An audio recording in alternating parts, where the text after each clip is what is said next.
Hello, everyone. Today we're continuing with reading Animal Farm by George Orwell, and we have chapter number 5 on our plan today. Maybe depending on how we're going through that, it will be chapter 6 as well. Uh, but before we come to reading new material, we have to quickly recap what happened previously. And of course, I prepared notes from previous chapters. Uh, on the previous stream, we read through chapter 3 and chapter 4. And chapter 3 were about some internal policies on the animal farm. And there was a lot of stuff that were going on there. But if there was the most important thing that there was in the chapter 3, it would be, in my opinion, the extreme vagueness of rules uh, of Animal Farm, right? So I split it in several points, right? So first of all, it's not clear by what rules the farm shall function, right? What are the obligations that the animals have to their society, right? Uh, do they have to work? Because some of them actually take advantage of the vagueness and do not really work. For example, the cat, that was actually, there were several occasions when cat tried to take advantage of some rules and some movements within the society. She avoided the work. She tried to allegedly try to fool sparrows to sit on her paws, which I have well, I'm very suspicious about that. So, and of course, there were no actually extreme breaking of the rules, but if there would be, who would enforce it? Those questions are unclear for now, and by the time the events of chapter 3 took place, it were already at least a couple months of functioning of their farm when they do not answer to people, right? So people do not enforce it, but actually animals do not enforce it either, right? Something strange there. Either they're way more conscious about their life than actual people are, or it went just unnoticed, right? So the taking advantage right now of the society, of the norm, is not being persecuted, right? Also, on the point of extreme vagueness, for the least bright animals, sheep and some others who were unable to memorize the Seven Commandments by heart, uh, local brainstormers, if I'm not mistaken, the pig Snowball, were able to additionally condense those rules to a single maxim: 4 legs good, 2 legs bad, right? And actually, what this did is it marginalized the animals, right? Some of the animals, birds who were only on 2 legs, uh, could be interpreted as bad, right? And even though Snowball himself actually disproved that, and he talked about how the wings of the bird is the instrument of propulsion and not manipulation, arguing that the main reason why, well, the main distinguishable feature of their enemy, humans, are in the uh, well, actually, hands are the main distinguishable feature. And why didn't he specify it in the single maxim? So this was rather a poor choice of the maxim, or some other display took place, right? So we don't know anything about some secret motives that they could have, right? It's not clear to me whether all that that what happened are just like, sorry. It's not clear to me if the things that took place on the farm are just happened without being planned, or there are some ulterior motives that are unclear for now, and everything that happens there are actually serves those plans, right? So this is my question that I would have.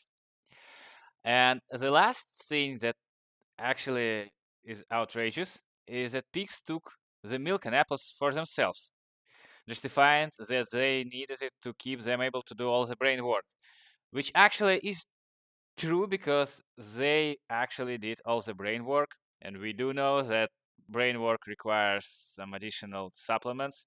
For example, if you having a bad day and you can't think straight, you might just eat something that contains sugar, and it would help you with your thinking. So maybe apples and milk actually would help pigs to think it clearly. But my problem here is that there were no rations or some explanations provided. So what I would expect for them is to provide some numbers. For example, like there are 3 main pigs that do all the thinking: Snowball, Napoleon, and Squealer. I don't really remember the last name. Uh, and so, for example, they would need to eat like 2 apples and a gallon of milk every day, and therefore they would have to get for themselves this amount of all the harvest of apples, right? Even if that would mean that they would have to get everything of it. For example, uh, planning for winter, right? It would be a better justification than just take everything and like we will think about the usage of it later.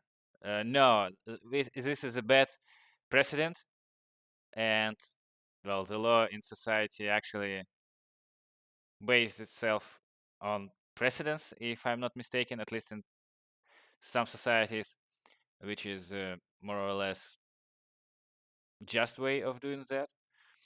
And this, well, this sets up a bad precedent, which I pointed out earlier. So yeah, those are some internal problems of the animal farm. In chapter 4, the main story was about external problems mainly, right? So the first thing is a reaction in the outside world of a reaction on what happened on the animal farm, and we see that the outside world has not been united by those news, and most thinking that were done outside the animal farm were aimed at how to take advantage of the situation. Farmers, even though they trembled before the idea that their animals could rebel against them, they didn't actually do anything together because they were disliking each other. They were divided by some, I don't know, by whatever reason they had. And each of them tried to tackle the issue on their own. For example, they tried to spread counter propaganda, and in such counter propaganda, they were mixing some very far-fetched predictions about what would happen. For example, they predicted that the farm would die off like in a couple of months, because nobody would feed them. No one would be there to feed the animals, to get the food. And this was untrue. It didn't happen. They mixed in some preposterous ideas that they uh, practice cannibalism, torture, and killing of each other. And this was just untrue, at least at the time of when this took place. So it was disproven and it was untrustworthy. And well, they actually didn't do any good to their cause. So the lies didn't work for them. And so they did one attempt of taking the farm back. The owner, Mr. Jones, actually tried to take the farm back with the help of some other men. And they failed. And what it did is it united the animal farm even further, gave some ideological power to the regime. So now they had two official celebrations for each year: the anniversary of the rebellion and anniversary of the victory. They had now new way of rewarding their own members of society, animals. Uh, what's it what called? I'm gonna need to check the name.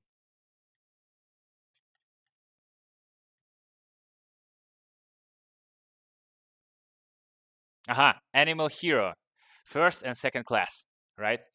Uh, this well, I would be very surprised if this wouldn't be used as a motivational tool, because I know that in reality such things very much work on people. Uh, so that's what happened in previous chapters. Uh, well, I'm excited to learn what would happen next. And with that in mind, let's go into chapter 5. As winter drew on, Molly became more and more troublesome. She was late for work every morning and excused herself by saying that she had overslept. And she complained of mysterious pains, although her appetite was excellent. On every kind of pretext, she would run away from work and go to the drinking pool, where she would stand foolishly gazing at her own reflection in the water. But there were also rumors of something more serious. One day, as Molly strolled blithely into the yard, flirting her long tail and chewing at a stack of hay, Clover took her aside. I'm gonna need to check what blithely means.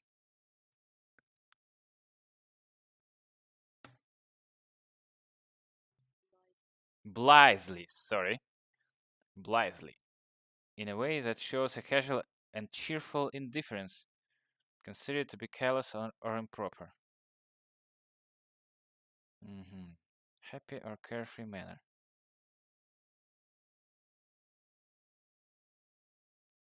Casual or cheerful indifference, considered to be callous or improper. Okay, okay.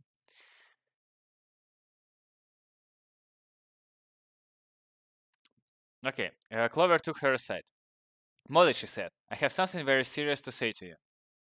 This morning, I saw you looking over the hedge that divides Animal Farm from Foxfoot.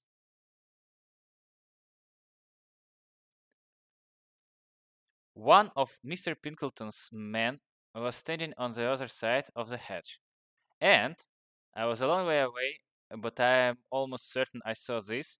He was talking to you, and you were allowing him to stroke your nose. What does this mean, Molly? He didn't. I wasn't. It isn't true, cried Molly, beginning to prance and about and paw the ground. Molly, look me in the face. Do you give me your word of honor that that man was not stroking your nose? It isn't true, repeated Molly, but she could not look Clover in the face. And the next moment she took to her heels and galloped away into the field. A thought struck Clover. Without saying anything to the others, she went to Molly's stall and turned over the straw with her hoof. Hidden under the straw was a little pile of lump sugars and several bunches of ribbon of different colors. Mm. 3 days later, Molly disappeared. For some weeks, nothing was known of her whereabouts. Then the pigeons reported that they had seen her on the other side of Willingdon. She was between the shafts of a smart dog cart painted red and black, which was standing outside a public house. A fat, red-faced man in check breeches and gaiters, who looked like a publican, was stroking her nose and feeding her with sugar. Her coat was newly clipped, and she wore a scarlet ribbon around her forelock. She appeared to be enjoying herself, so the pigeons said. None of the animals ever mentioned Molly again. hmm So they didn't took anything from that. They didn't, at least publicly, didn't create any service to prevent animals to run away to humans. They just decided to ignore the existence of Molly. Okay. In January, there came bitterly hard weather. The earth was like iron, and nothing could be done in the fields. Many meetings were held in the big barn, and the pigs occupied themselves with planning out the work of the coming season. It had come to be accepted that the pigs, who were manifestly cleverer than the other animals, should decide all questions of farm policy, though their decisions had to be ratified by a majority vote. This arrangement would have worked well enough if it had not been for the disputes between Snowball and Napoleon. These two disagreed at every point where disagreement was possible. If one of them suggested sowing a bigger acreage with barley, the other was certain to demand a bigger acreage of oats, and if one of them said that such a such field was just right for cabbages, the other would declare that it was useless for anything except roots. Each had his own following, and there were some violent debates. At the meetings, Snowball often won over the majority by his brilliant speeches, but Napoleon was better at canvassing support for himself in between times. He was especially successful with the sheep. Of late, the sheep had taken into bleating 4 legs good, 2 legs bad, both in and out of season, and they often interrupted the meeting with this. It was noticed that they were especially liable to break into 4 legs good, 2 legs bad at crucial moments in Snowball's speeches. Snowball had made a close study of some back numbers of the farmer and stock breeder, which he had found in the farmhouse, and was full of plans for innovations and improvements. He talked learnedly about field drains, silage, and basic slag, and had worked out a complicated scheme for all animals to drop their dung directly in the fields at different spot every day to save the labor of cartage. Napoleon produced no schemes of his own, but said quietly that snowballs would come to nothing and seemed to be biding his time. But of all their controversies, none was so bitter as the one that took place over the windmill. In the long pasture, not far from the farm buildings, there was a small knoll which was the highest point of the farm. After surveying the ground, Snowball declared that this was just right for the place for a windmill, which could be made to operate a dynamo and supply the farm with electrical power. This would light the stalls and warm them in winter, and would also run a circular saw, a chaff cutter, a mango slicer, and an electric milking machine. The animals had never heard of anything of this kind before, for the farm was an old-fashioned one and had only the most primitive machinery, and they listened in astonishment, while Snowball conjured up pictures of fantastic machines which would do their work for them while they grazed in their ease in the fields or improved their minds with reading and conversation. Within a few weeks, Snowball's plans for the windmill were fully worked out. The mechanical details came mostly from 3 books which had belonged to Mr. Jones. 1,000 useful things to do about the house, every man his own bricklayer, and electricity for beginners. Snowball used as his study a shed which had once been used for incubators and had a smooth wooden floor, suitable for drawing on. He was closeted there for hours at a time, with his books held open by a stone and with a piece of chalk gripped between the knuckles of his trotter. He would move rapidly to and fro, drawing in line after line and uttering little whimpers of excitement. Gradually, the plans grew into a complicated mess of cranks and cogwheels, covering more than half of the floor, which the other animals found completely unintelligible but very impressive. All of them came to look at Snowball's drawings at least once a day. Even the hens and ducks came, and were at pains not to tread on the chalk marks. Only Napoleon held aloof. He had declared himself against the windmill from the start.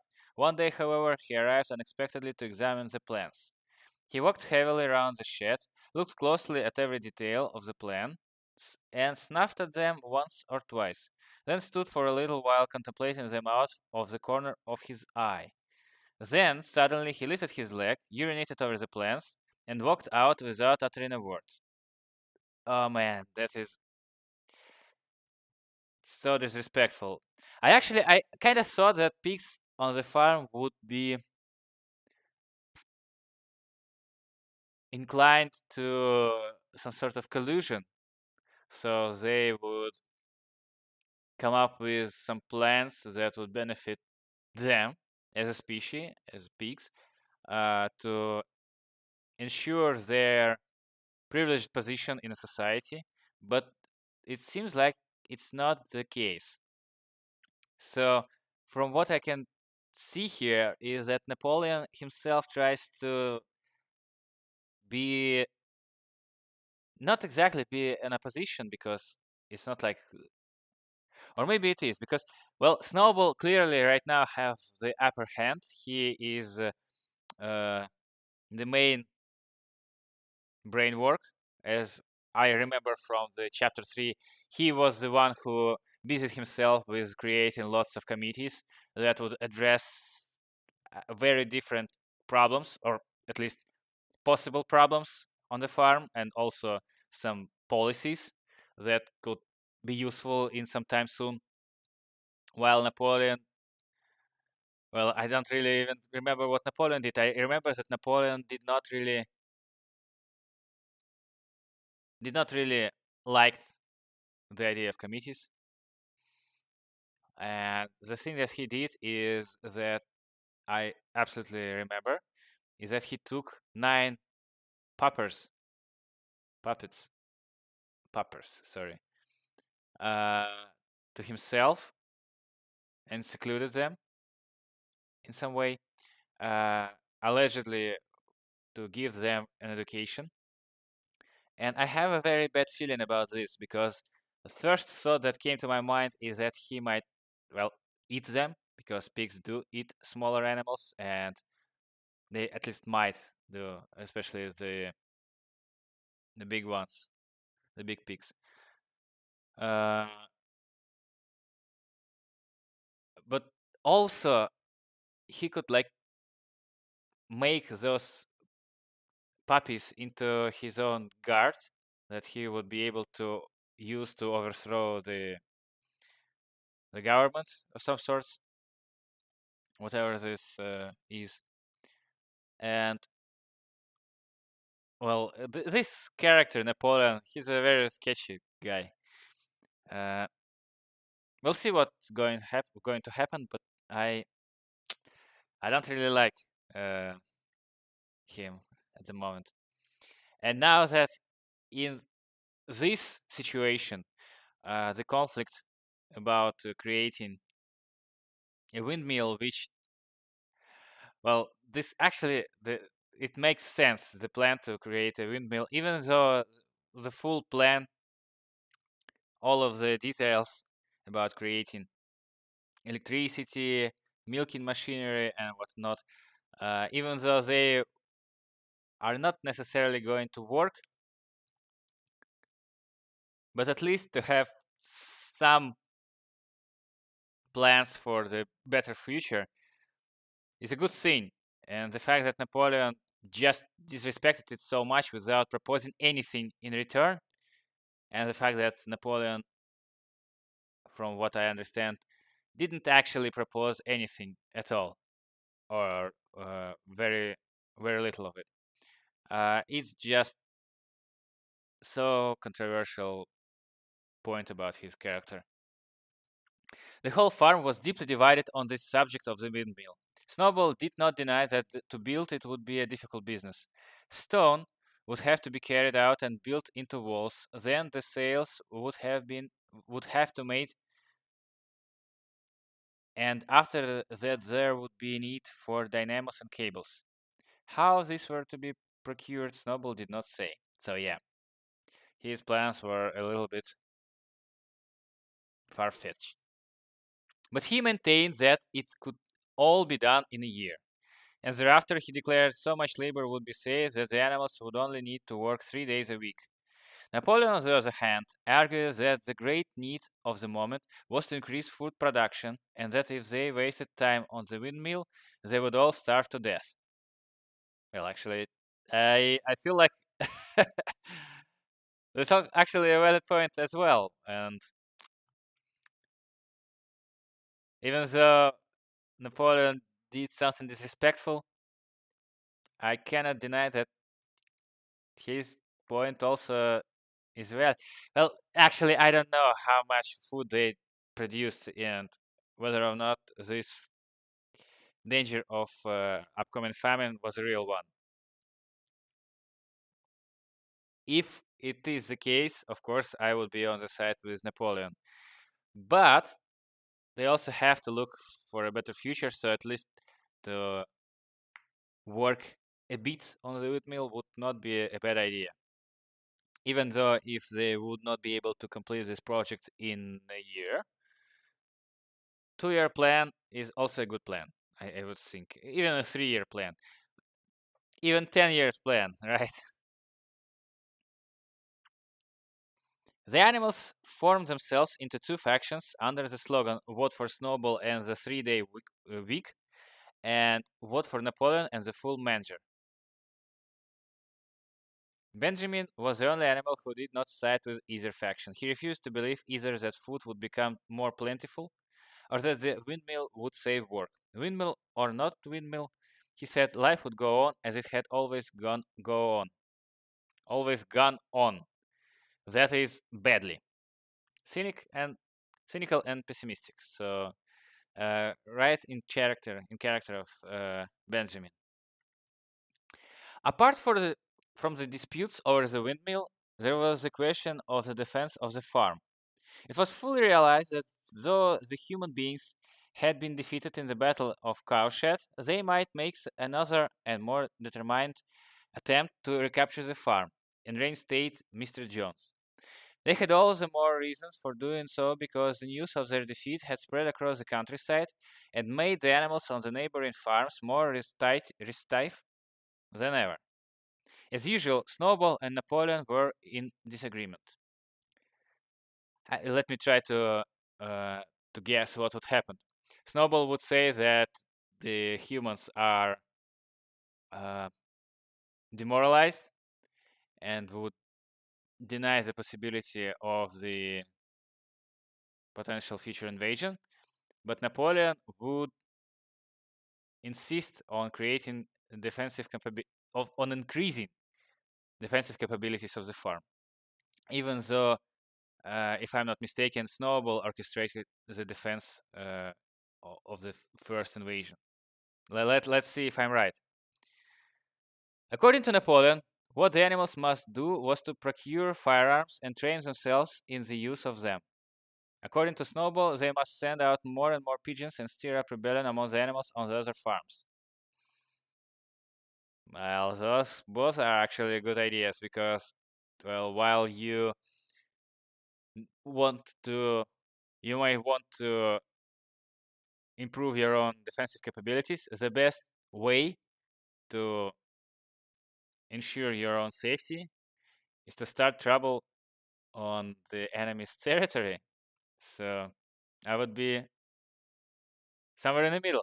I wonder if author George Orwell tries to create this idea that, well, all you had to do is not choose one or the other, but rather a bit of one and a bit of the other, right? Uh, it would make up for a better like strategy in the whole. Okay. Uh, the one argued that if they could not defend themselves, they were bound to be conquered. The other argued that if rebellions happened everywhere, they would have no need to defend themselves.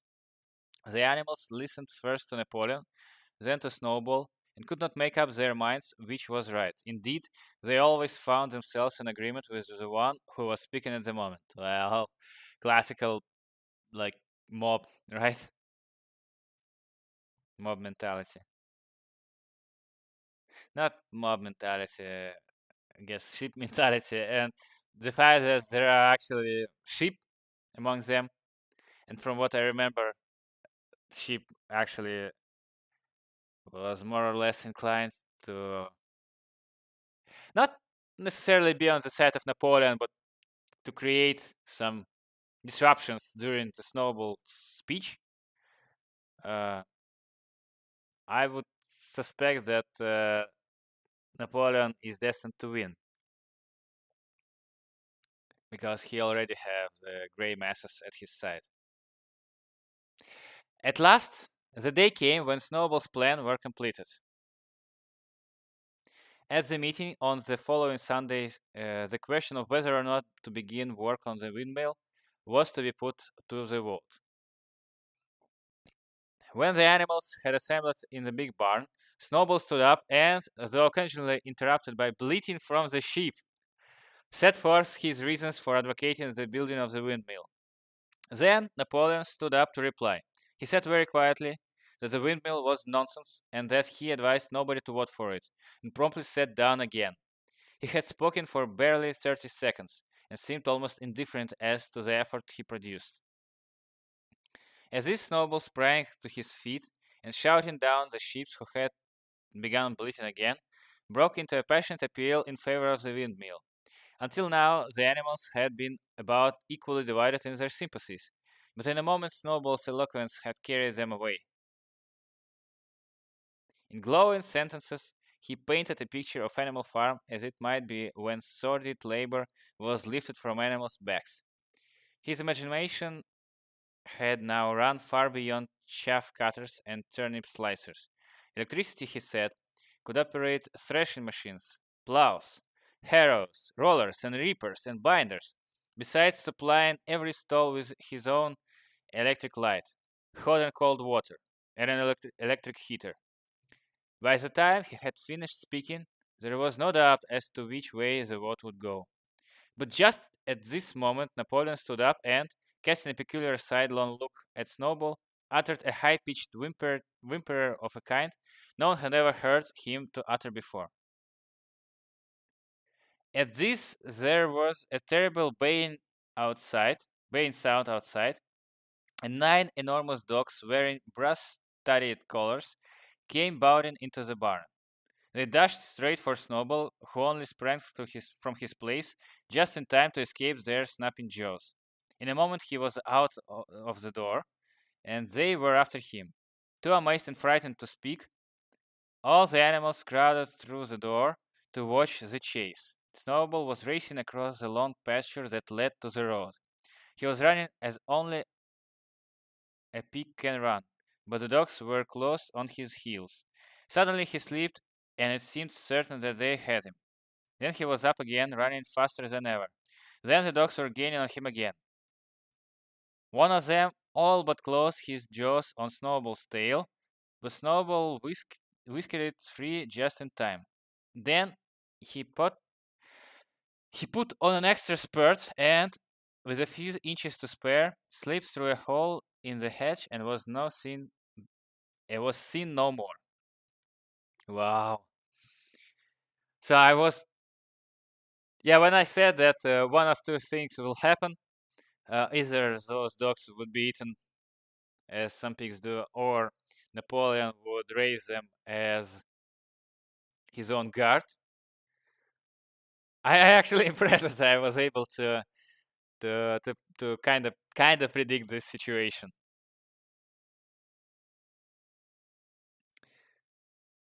So Snowball was kind of like very imaginative thinker.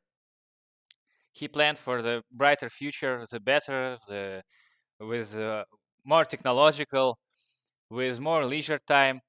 So he was an architect of some distant but very pleasing future. And Napoleon, at at first, he looked like the more pragmatic guy.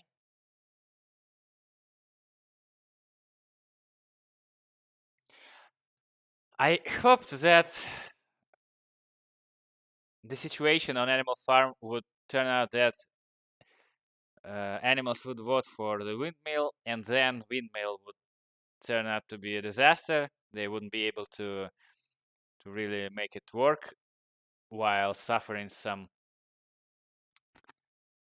losses in terms of production of the food, in defense capabilities and whatnot. And this would prove Napoleon to be right, and then Napoleon would seize the power, having the strong justification for this action. But now this is just an outright coup, right? And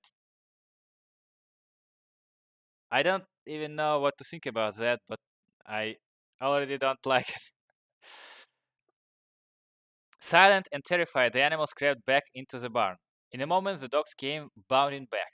At first, no one had been able to imagine where these creatures came from, but the problem was soon solved. They were the puppies whom Napoleon had taken away from their mothers and reared privately. Though not yet fully grown, they were huge dogs and as fierce looking as wolves. Oh man, they would be able to grow fast, I would imagine. Not sure if this is applicable in reality, but rather in the fiction as here. Uh, with the help of the milk that pigs confiscated for themselves. And we well, obviously Napoleon is capable of uh, planning and of some devious plans, rather, right? So I wouldn't be so shocked if he would be able to sacrifice his own treats, let's call it that, uh, or even better, his own luxury for the cause of having his personal guards. So yeah, that's actually a very cool part here. So let's get back to that. Though not yet fully grown, they were huge dogs and as fierce looking as wolves. They kept close to Napoleon. It was noticed that they wagged their tails to him in the same way as other dogs had been used to do to Mr. Jones. Hmm. Okay. Actually, I forgot. If all the dogs left with, well, obviously not all the dogs, but did some of the dogs left with Mr. Jones himself? Uh, I'm gonna need to check it. But first, we're going to finish with this chapter, which we are far from that at the moment. But I gotta make a note here. So, chapter 5. Of course, this would not be in the final notes because final notes, my plan for the final notes is to have them to outline some logical, ideological, maybe philosophical issues, mistakes, or plans, and not the particular course of action that took place on the farm through the whole story. So right now I'm making a note for my future self. So check if any dog, check which animals uh, have left the farm with people.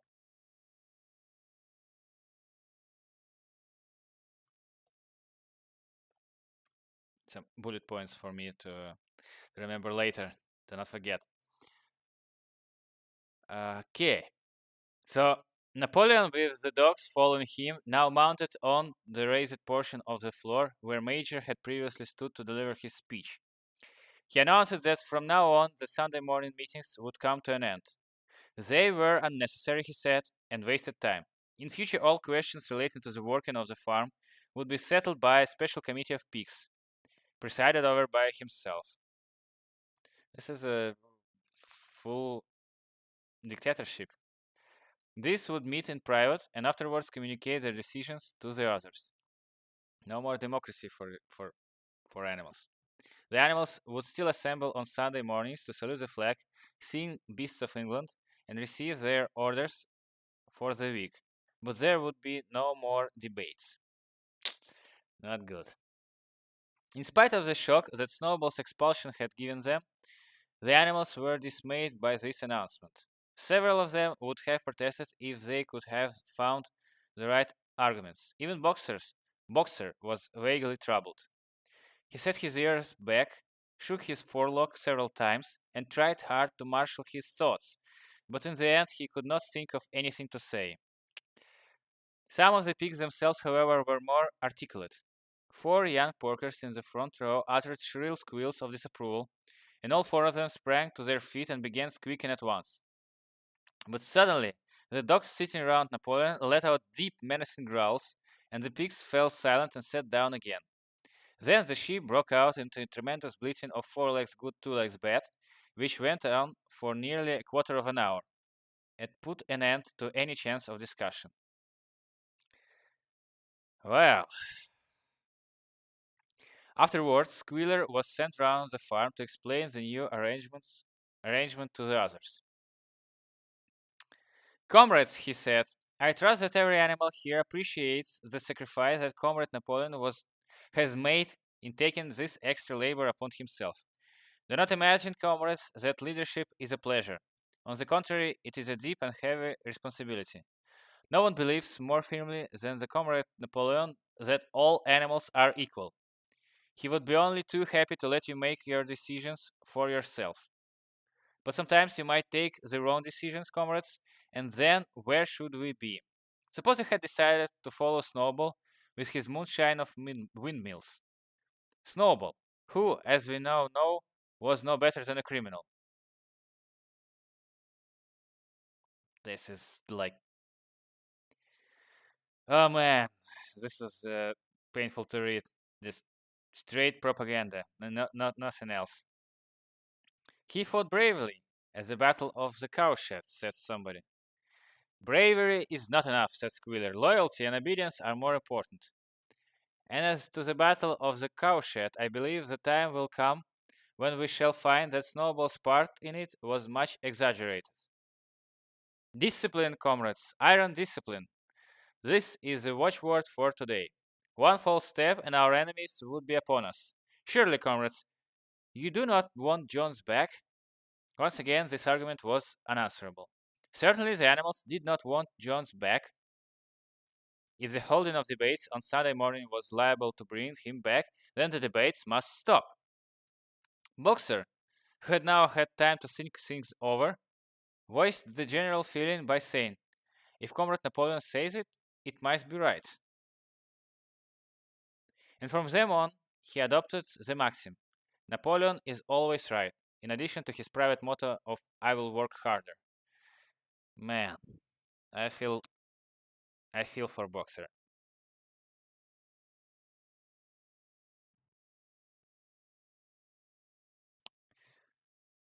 This is a tough chapter, actually. There are a lot to think through, a lot of points to make, and not a single one I can do right now because the whole picture is quite complicated and arguments are intertwined. Just discussing and what? Just objecting to the injustices that took place there It's not enough. The right way is to find the errors and to point them out. Well, I'm glad that we have a short section of live streams in the beginning where we would be able to discuss uh, the situation here, right? Okay. By this time, the weather had broken and the spring plowing had begun. The shed where Snowball had drawn his plans of the windmill had been shut up, and it was assumed that the plans had been rubbed off the floor. Every Sunday morning at 10 o'clock, the animals assembled in the big barn to receive their order for the week. The skull of the old major, now clean of flesh, had been disinterred from the orchard and set up on a stump at the foot of the flagstaff beside the gun. After the hoisting of the flag, the animals were required to file past the skull in a reverent manner before entering the barn. Nowadays, they did not sit all together as they had done in the past. Napoleon, with Squealer and another pig named Minimus, who had a remarkable gift for composing songs and poems, sat on the front of the raised platform with 9 young dogs forming a semicircle around them, and the other pigs sitting behind. Yeah, so the collision of the pigs actually happened, it seems. At least the visuals are there. The rest of the animals sat facing them in the main body of the barn. Napoleon read out the orders for the week in a gruff, soldierly style, and after a single singing of the Beast of England, all the animals dispersed. On the third Sunday after Snowball's expulsion, the animals were somewhat surprised to hear Napoleon announce that the windmill was to be built after all. Oh no. He did not give any reasons for having changed his mind, but merely warning the animals that this extra task would mean very hard work. It might even be necessary to reduce their rations. The plans, however, had all been prepared down to the last detail. A special committee of pigs had been at work upon them for the past 3 weeks. The building of the windmill, with various other improvements, was expected to take 2 years. 2 years instead of 1 year as proposed Snowball. But of course, we may also argue that Snowball's plans were overly optimistic and unrealistic, to be honest. But the fact that Napoleon just used this thing as a pretense, as a reason to overthrow the government, the more or less democratic government, and then actually decided to comply with this plan, even though it would mean for them to go through all the hardships that he argued against, and even more, the plans were farther in the future, which probably not the biggest problem with that, but reducing of rations is the problem. Well, it all smells like nothing good. It seems like Napoleon did this just, well, to take the power. That evening, Squealer explained privately to the other animals that Napoleon had never in reality been opposed to the windmill. What the? On the contrary, it was he who had advocated it in the beginning, and the plan which Snowball had drawn on the floor of the incubator shed had actually been stolen from among Napoleon's papers. The windmill was in fact Napoleon's own creation. Why then, asked nobody? Why then, asked somebody, had he spoken so strongly against it? Here Squealer looked very sly. That, he said, was Comrade Napoleon cunning. He seemed to oppose the windmill simply as a maneuver to get rid of Snowball, who was a dangerous character and a bad influence. Now that Snowball was out of the way, the plan could go forward without his interference. This, said Squealer, was something called tactics. He repeated a number of times, "Tactics, comrades, tactics," skipping around and whisking his tail from a merry laugh. The animals were not certain what the word meant, But Squealer spoke so persuasively, and the three dogs who happened to be with him growled so threateningly that they accepted his explanation without further questions. So this is the end of the chapter 5. Lots of events took place here, and well, we need to think through them. I'm gonna to provide additional notes on my next stream. Of course, the fact that the Napoleon overthrew the sort of like dual, I don't know how to call it, the more or less a Republican way of organizing the state with two rulers and voting system, which were which looked more or less democratically arranged, and he just overthrew it and went back to the plans that were made by Snowball for the windmill. This is a very interesting situation. I'm actually also interested the fact that he put his arguments for the windmill in a way that he always was for the windmill. I remember actually from the other novel by George Orwell, the famous 1984, the phrase that the party used to announce the reduction of the I think it was chocolate rations. So I don't remember the exact numbers that they were used there, but it went something like that. So the rations before were like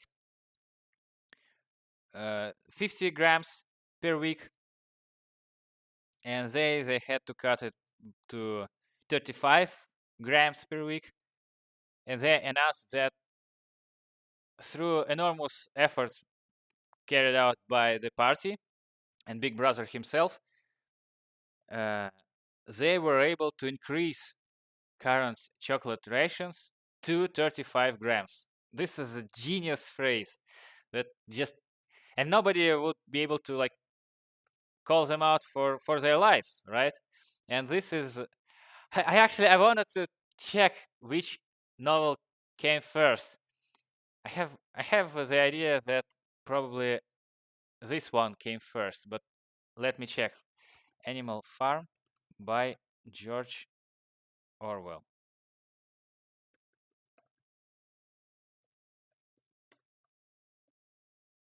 Nothing's better than the wiki. Okay, and George Orwell list of books, bibliography, novels.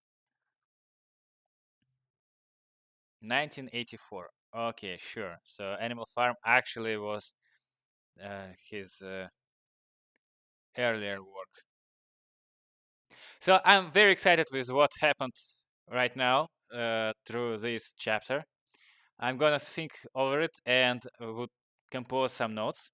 If anyone watching would have their own way of thinking of what happens here, I would be delighted to read it through and include it into the upcoming streams to discuss the proposed thoughts. But right now, well, I'm gonna end the stream, and I wish everyone a great evening, morning, night, and whatever. And I'll see you next time. Bye bye.